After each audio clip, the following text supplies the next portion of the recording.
meşgulandım. Sonra heykel taraşyk bilen kakmy ýa-da köprek bolýardy. Ýani bilen okur gerek nakkaşykda gowy bolýar diýene biraz az bir pikirlenip bir heykel taraşyny var, emme tarapdaýyn sağlanmalar edilemeýis. Bir beli bilen çeken bilen bolmaýar. Onu hemme tarapdaýyn tapmaly, beli bir manyny vermeli bolýar. Ýani nakkaşykda bir uçursa umurtdur, galyn üstüne doldursa bolýar. Ýani heykel taraşykda bir tapmalar, şol ýykylmalar, boýuny nädeýärler. Biraz bir kelle ağrım nerede biraz gıdıklı kıyınçılık hem de gıdıklı isteyip heykeli isteyip. Benim oğlumçılık tecrübem oyunca köprülerin devamında men üns verip çağaların çeperçilik ukuyubuna, çağaların suretkeşilik ukuyubuna üns verip benim pikirimce şol çağalar esasen 5-6 yaşında eýem suret çekip başlaýarlar. Näme üçin suret çekip başlaýarlar? Sebäbi çağalar şu daş töweregindäki dünýäniň gözelligini hem-de şol öz soraglaryna jogap tapmak üçin hem-de öz buýsanjyny, ene atasyna buýsanjyny, töýgüsini, şu dünýä bolan geňligini hem-de öz pikirlerini, arzularyny suratlandyrmak üçin eýem şol çağlar 5-6 ýaşynda suret çekip başlaýarlar. Ähli çağlar suret çekýärler. Men ilk 6-7 ýaşymda töwerek ağrı ýasaman bolýardy. Sport ýemesinden soň bolşuklyň atlar ýasap başladym. Soň adam kyn bolsa da bir barlak görüp näde edip soň kaçan öwretdi. Olat ölçümeni, dogry ýasamany ýola saldy.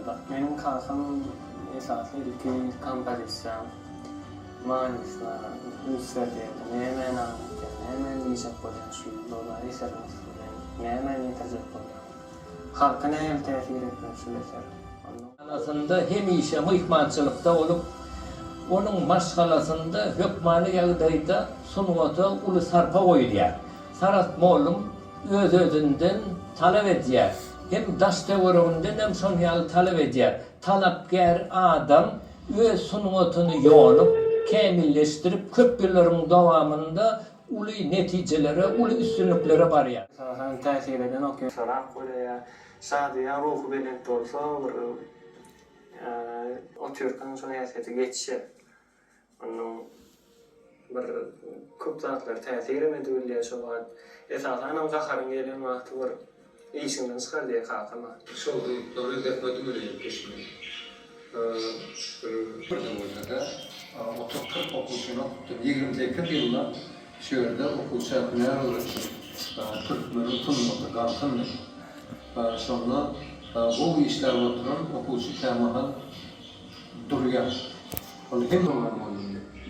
Näme bulayş? Bu ötüp gelýärdi, innemken durdum. Ülkelerine kailde tercihine hiç işlemedi. Bray'da da çıktı oldu. Sonra bu iki haftadan çıktı oldu. Yani bir kuşak bu işlerden iki haftada çıkardım yani. Ama bu oradaki diğerlerden bir onunda geçiyor onu. Ne yollar bakıda ne yani oldu. Şu şokta geçtim aynı oldu. Tabii her bir ötüşte vatandaşlar var yani. Tek bir oturuyordu yani. Bir benim vatandaşlar var yani. Şu vatandaşlar kalmalı. Şonu şeyden şonu defmedim bile şonu vatandaşlar kalmalı. Yine de vatandaşlar yani. Yine de şoktalık var yani. Şoktalık yok yerine ötüşem yok bir vatandaşlar yani. Şoktalıklar dedik şoktalıklara etti yani. Böyle hatta tutan yeri defme çekti. Binden palçıktan yasaman oluyor. Nusforlarını yasap. Son palçıktan has ulurak yasaman oluyor. Palçıktan ulurak yasayan oluyor. Sap uğrak. Aslında eserin dörüyüşü başta var. Otuyu tankerlemeli. Biz börken ya bir zar börgen.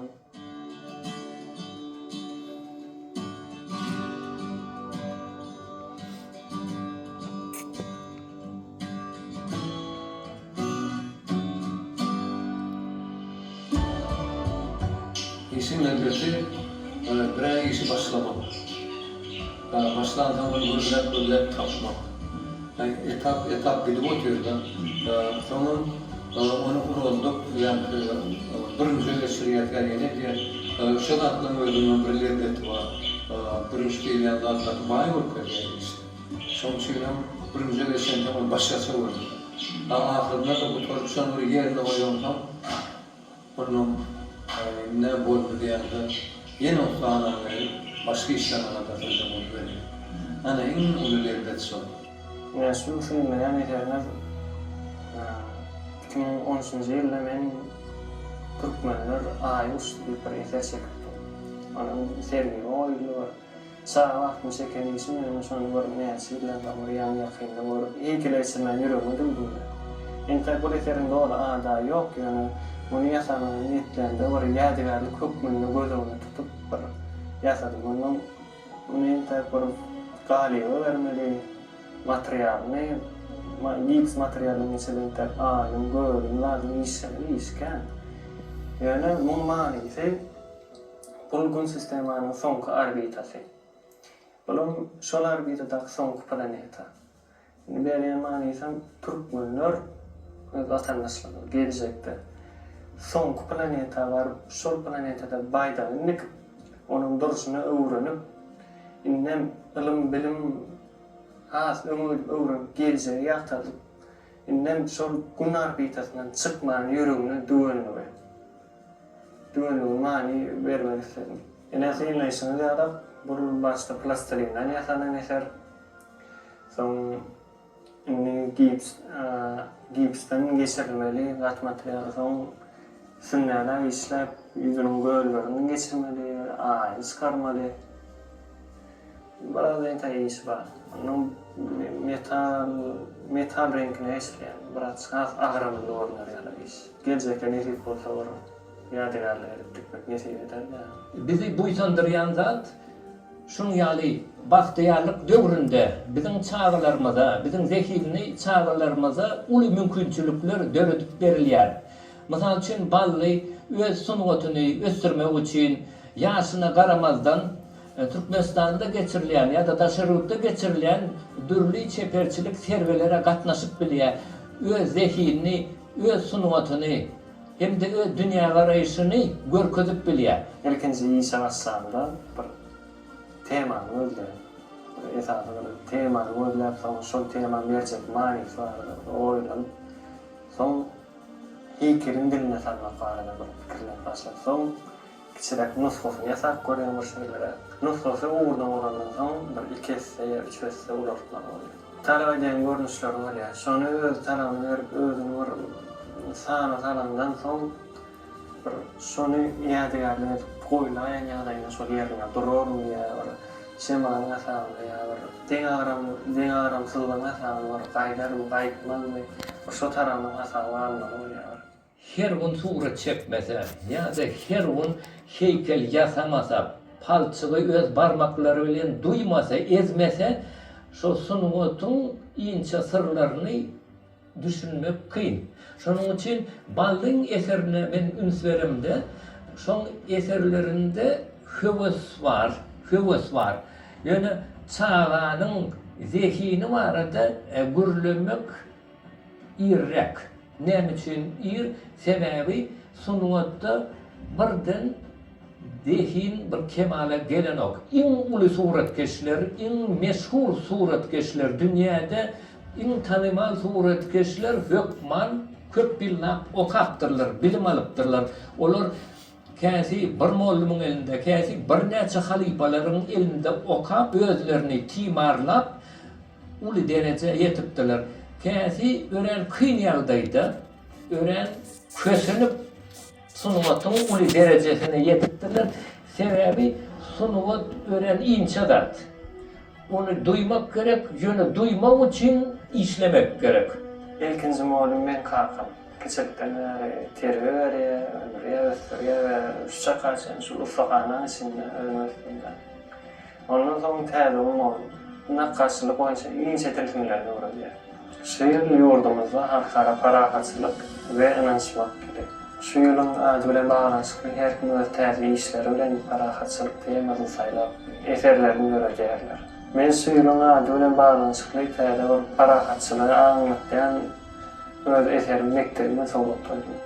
O heykelin boyu 2,5 metre olup parahatçılık manisini verip hem de sport temasına, onun temasına ve teýgat bilen özara baglanşyny örgünmek maksady bilen ýasalandy iş. Bir näçe 30 ýyldan, 40 ýyldan bilen o 50 ýyldan Babaýew barlygyny 16 ýaşyndaky eden eserdi ýatlanar ýalar mektebin taryhyna geldi. Bir eseri ýerine ýetirildi esasly maslahatçyň kaka modurýar. Hem de birinji berýän ölçüşleri eserin berýän manysy, halka ýetirýän täsiri. Hem de bir tarih alanyna şol döwrüň edäjek wasp barada bir ýaşara okumany öwrenmäne giňer mümkinçilikler döredip berýän. Hormatly gahryman arkadaşlar hem de arkadaşlar gahryman ýerdarlygyny jansa ömrülük tutýan işleri rowajar. Yolumuzda benim yaşlarımda katıp ürünlük verilýär. Tabi verilen anlatımına orada arkadan ferdarımın o yaşları tırnak için hem de kanıtları hem de mümkünçülükleri öğretiyorlar. Şu mümkünçülükleri öğretiyen formatlı arkadan ferdarımda savurtuna giden canlı, savurtun ömrü, zokmatın iyi vakitli, yol vakitli Alp baryan işlerimi dama rövaşlığı beklensin.